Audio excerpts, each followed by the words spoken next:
Oh my god, what's happened here? A ghetto blaster has been drowned. Well, no, I'd like to reassure viewers that no vintage tape machines were harmed in the making of this video. This thing was simply so dirty that the only thing I could do was put it in this bucket full of water and biological washing powder and just let it sit there. Ah dear, right. Now, you may remember a while ago me having a humongous Hitachi ghetto blaster called a TRK9300E. Dirty great big thing. Dirty being the word.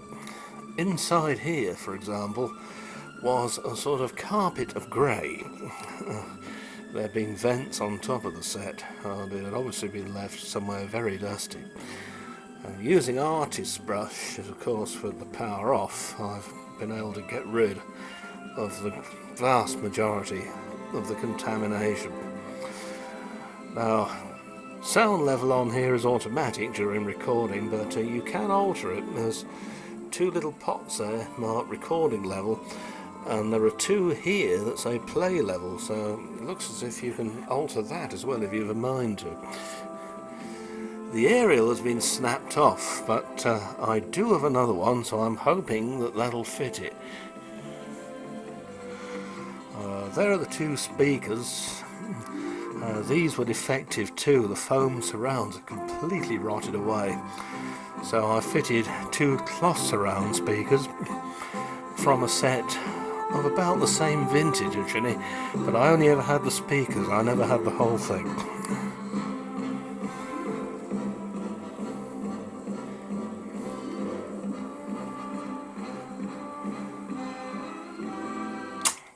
Now, this thing is a bit of a formidable looking thing when you take the back of it off, but it's surprisingly easy to dismantle.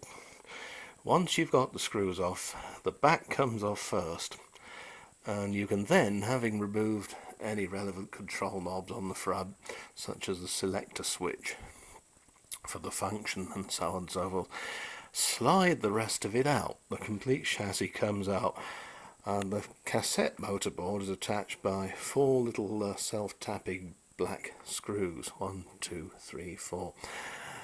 Now, this was in a heck of a state. For one thing, the capstan shaft was sticking out to here. That just isn't right, is it? Because when you tried to eject a tape or even load a tape into it, you couldn't.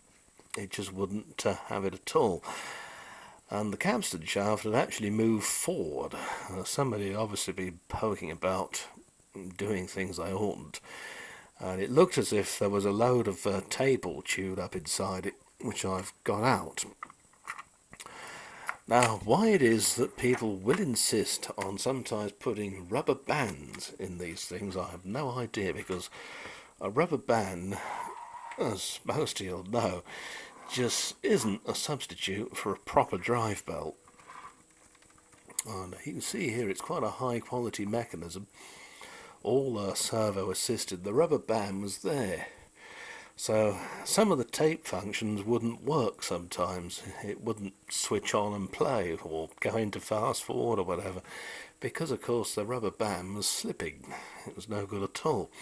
So as you see, I've put a proper belt in. Also changed the main belt and put the capstan shaft back to rights in the middle of the flywheel there.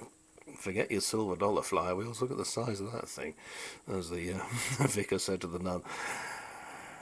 There's a plastic boss in the middle of there into which the capstan slides, and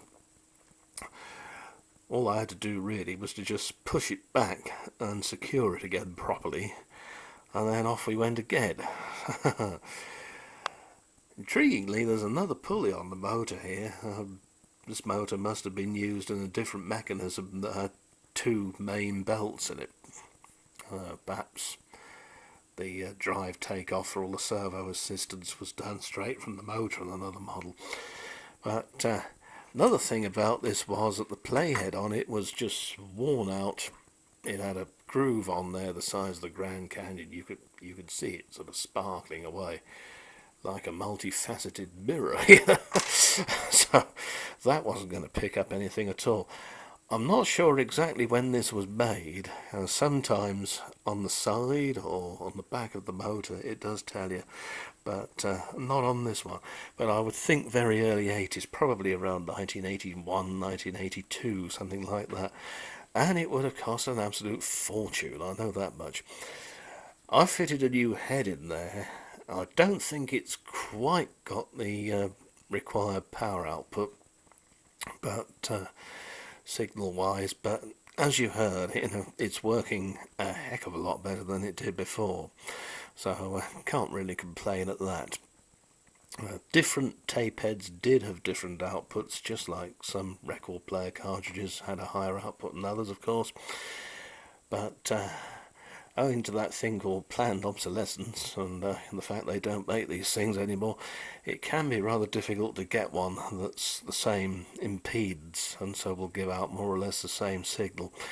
I was very lucky with one for Adam Ellender the other week.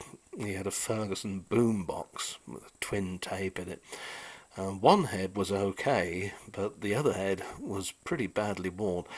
And I did find that I'd got one of the right impedance, and sure enough, when we tried it, it worked perfectly. It recorded well and everything.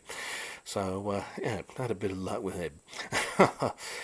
Oh dear. Well, speaking of knackered old machines, remember my video on the N2400 repairing that thing? Oh dear. You've guessed it. It looks as if that one that James has up in Bradford, Yorkshire, might be coming this way. I don't know. He'll have to decide on that one, because he's the one who's going to be paying the postage and for the cost of any bits that I might need to get for it. Because I know I haven't got any of the tiny little belts for the rewind and fast forward on those old Philips things. So all that's needed here is a little bit of service oil, because these controls are a bit crackly. Some reason it didn't come when I had it with all the chrome slider knobs. Two of them were missing. So I've set the balance in the middle, and I think I've just got the bass and the volume. And that's it. But you can move these up and down by judicious use of a screwdriver in the slot. But yeah, it would be nice to have the bright little knobs for it. I'll just have to have a look through my box of junk and see if perhaps I've got something suitable. But yeah, and this tape mechanism was also full of fluff and shit. So much so that sometimes it wouldn't engage drive properly anyway.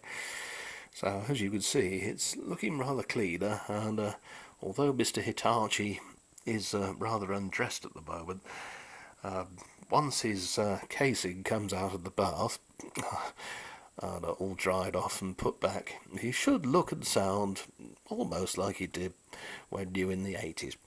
Anyway, on that dusty note, see you soon.